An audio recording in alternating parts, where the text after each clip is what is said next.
it in the same lingo, right? Because we got to talk over the head of them people talking legalese because they talking over our head. Right. We got to get behind enemy lines and tell each other what these people doing because we don't know what they doing. So once we put it out there, now when another one of us come along in the future and we put it all together, like, wait a minute, hear what they telling us, right?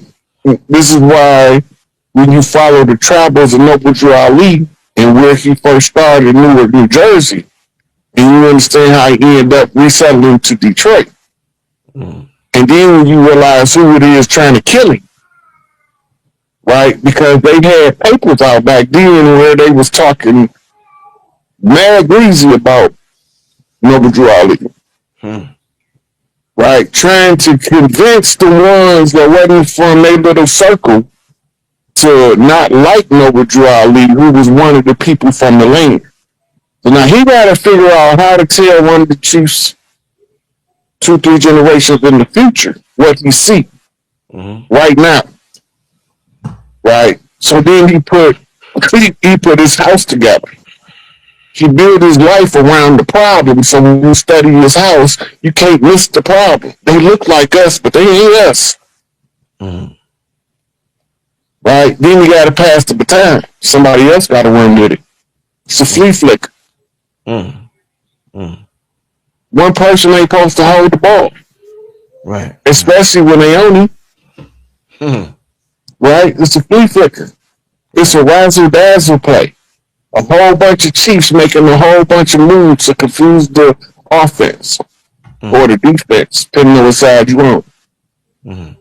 Right?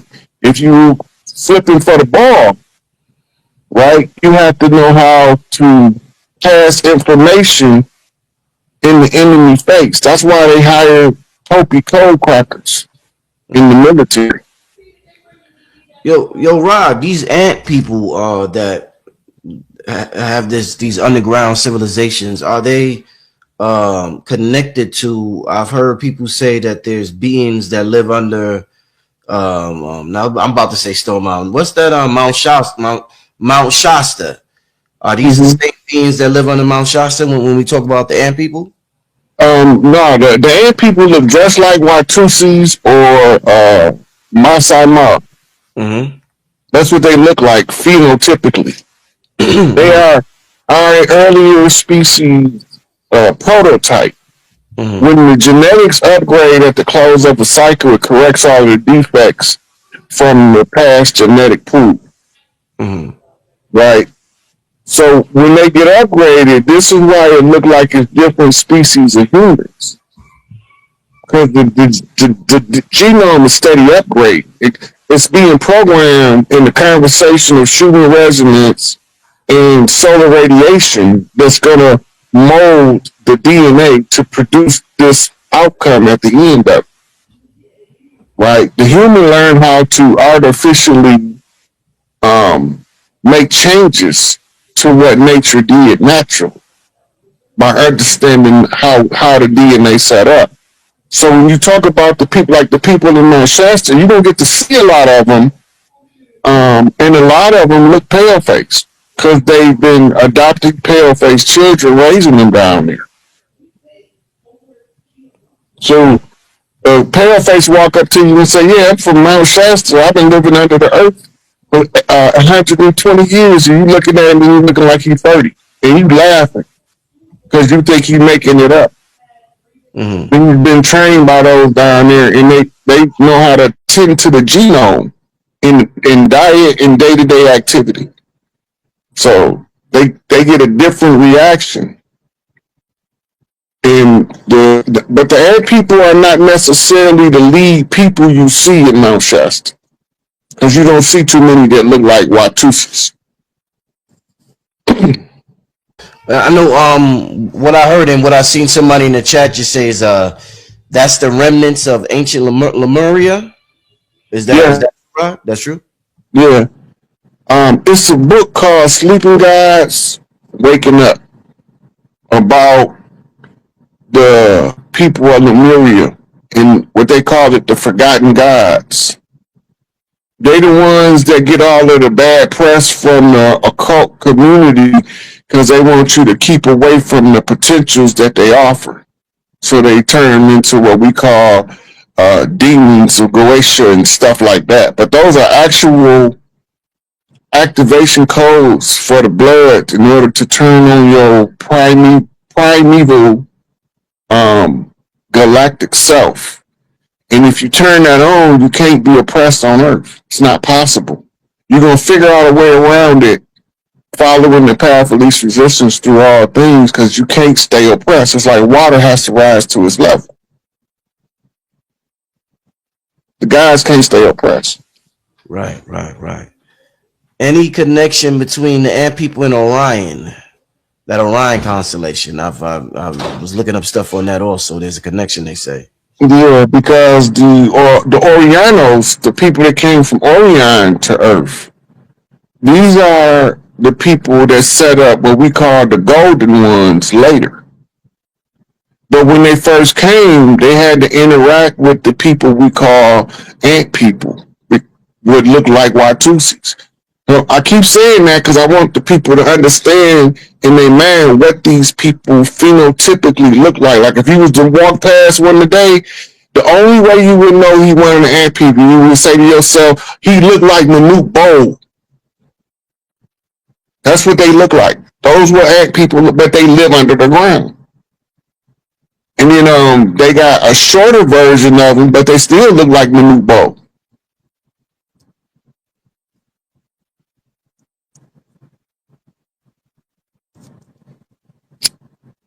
Yeah, I was seeing if I could pull up the Watusi people real quick. I'll pull that up a little bit. But when you said Manute Bowl, I'm sure if anybody was alive during the early 90s and watched basketball, you know what Rod is talking about. Rod, when we talk about these cataclysms that happen, and we hear about the ice and the water, is this the next cycle, or when this cycle ends, does this one end in fire since the last one ended in water, Rod? This is the first one in about 4 or 5 closing of the ages that we've been out of the infinity loop. You remember when we crossed to Maherta and I was explaining how we was using that frequency to get out of the infinity loop? Yeah. Right. Because this was one of the wars, and they had like a collider like the Swiss Hadron Collider, right?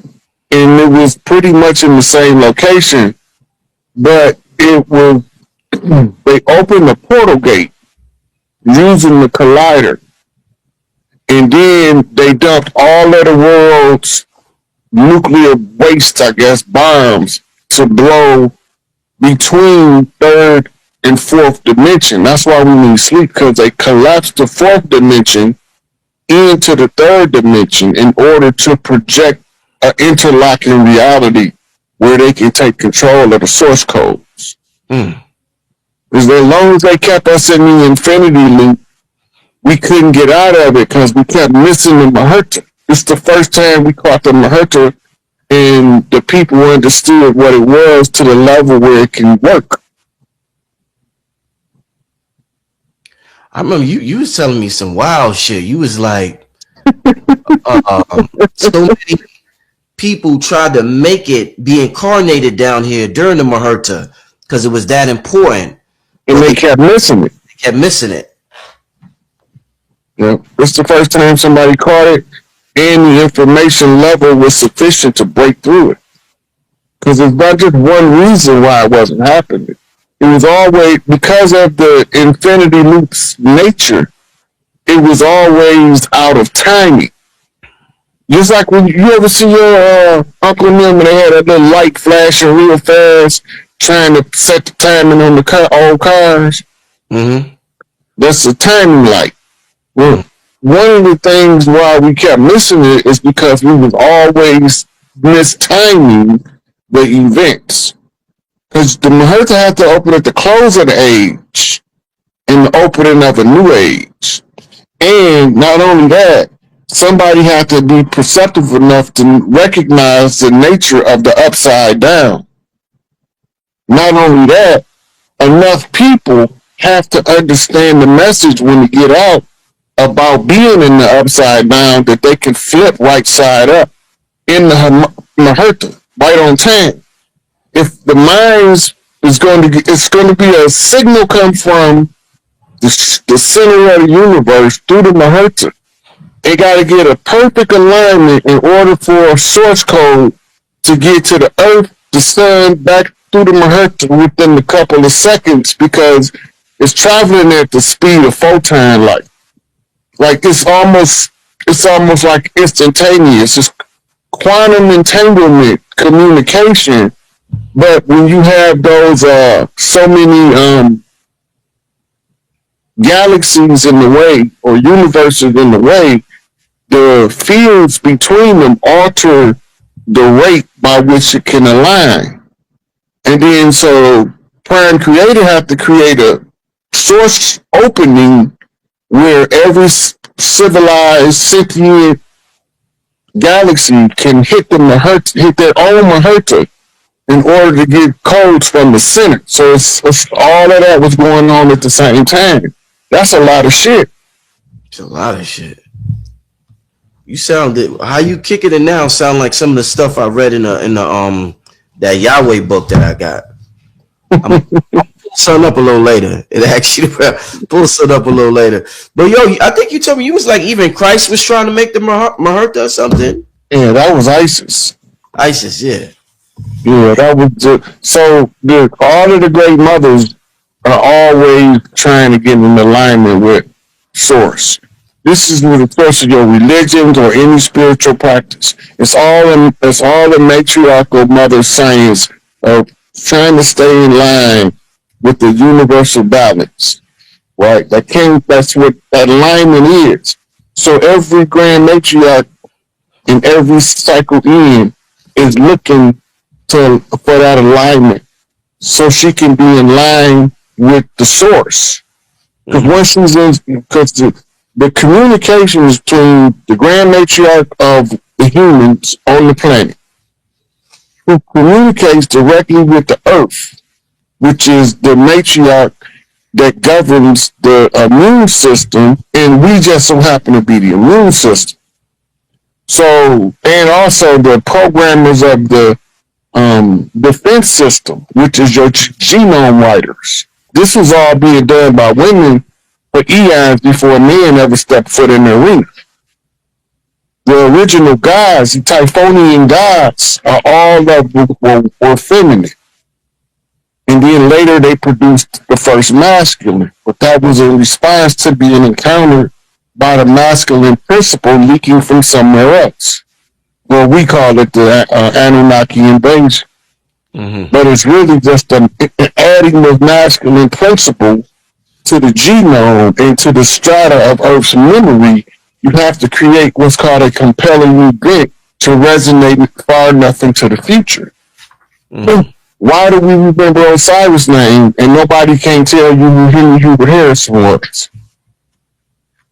They can't tell you one thing they seen Osiris do.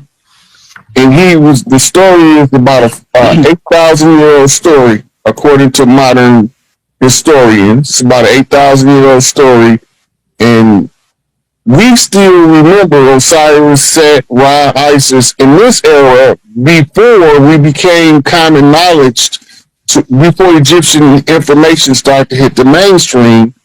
Our people always knew and understood who Osiris was, even if they didn't say it. Because we never stopped using it so some kind of way the name Osiris is so locked in our psyches that we use it when we name children Osiris, never having heard anybody talk about nothing Egyptian. It's the ancient history in the DNA being re-expressed in the present time. All this stuff is part of who we are. That's why you can't trick the ancient ones. We did it so many times. We already know what's going on. Mm-hmm. How fast do it take you to size up a room? Do you know you're in hostile territory or not? Right. I want to, shit.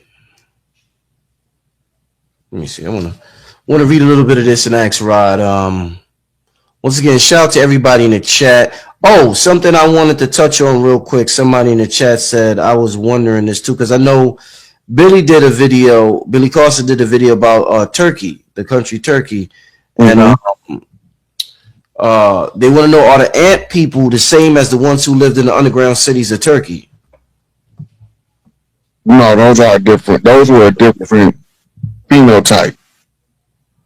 Okay. But remember, the Turks are the Ottomans. Mm-hmm. I remember that. Mm-hmm. All right. I'm gonna get to this a little later. I'm gonna get to that a little later. But yo, so wow. I mean, yeah, this whole ant thing. So Rod, the Hopi that we see today, are they the same? Are these the same people who? No. So all right. So explain that, please. Most of the Hopi, if they don't look like more like you, Rich, even more like you than me, they not original Hopi. The original Hopi was like your facial structure, but their skin color was much darker. And they were the offshoot of the Olmec people. Okay, that's what I was about to ask. So the Hopi that we hear about in all these prophecies were offshoot of the Olmec people. But all of the tribes, when we say Olmec, I'm still talking about old Mississippian original bloodlines. When we say Aztec, Inca, Maya, I'm still talking about original bloodlines of old Mississippians. Right. Now, in the north, Mississippi is the bloodline of the land. All people, whether they was in east or west, came from this stock. All of your original tribes came from what's called the Mississippian root stock of Americans. And in South America, it's the Amazonian root stock. Right. When they call them the women Amazonians, they talking about the Califia queens, but they using the Amazon so that you won't equate them with the Mississippi. But you had the Amazon North and the Amazon South when they first started referring to the two major rivers of the land. Right? The tribes called it the Mississippi. They wanted to call it the Amazon. They wanted to Latinize it. Remember, that we was fighting Spain before the French in the Louisiana territory. So we took a lot of our stuff and turned it around and used it against us. Exploit our ignorance, and we can't put the stories back together. So the people we see today, where are they from? In the people we see today that say they're descendants of the Hopi, they don't look like us. They look like right. They are descendants of immigrants. Well, tribes over here were bringing immigrants in, and you can go to Mexico. They have what's called the Chinese Road. We was doing trade with China. In the Hopi culture, they created the ceremonial tribe that you see today to just be somebody that honors the culture into the future. Right?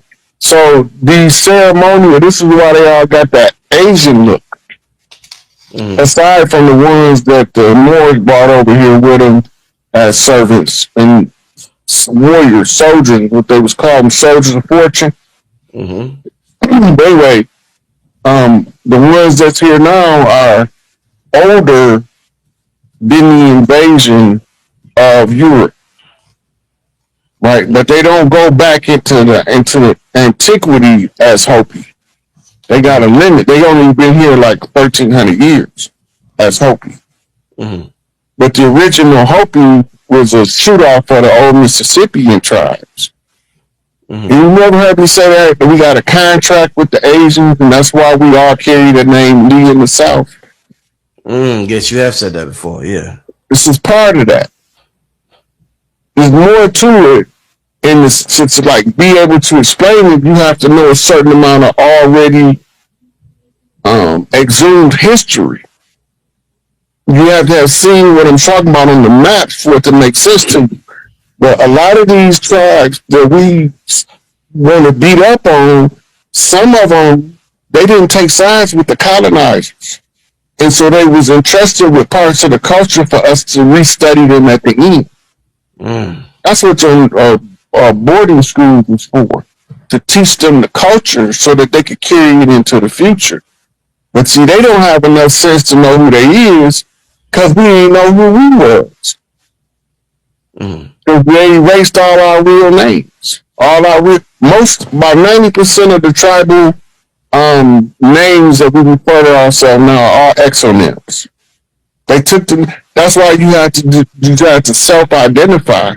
Because if you don't use your rights, you have to identify yourself and fuck what somebody else say. Mm. Rod, I'm wondering, like you're so tapped in to this information. I'm wondering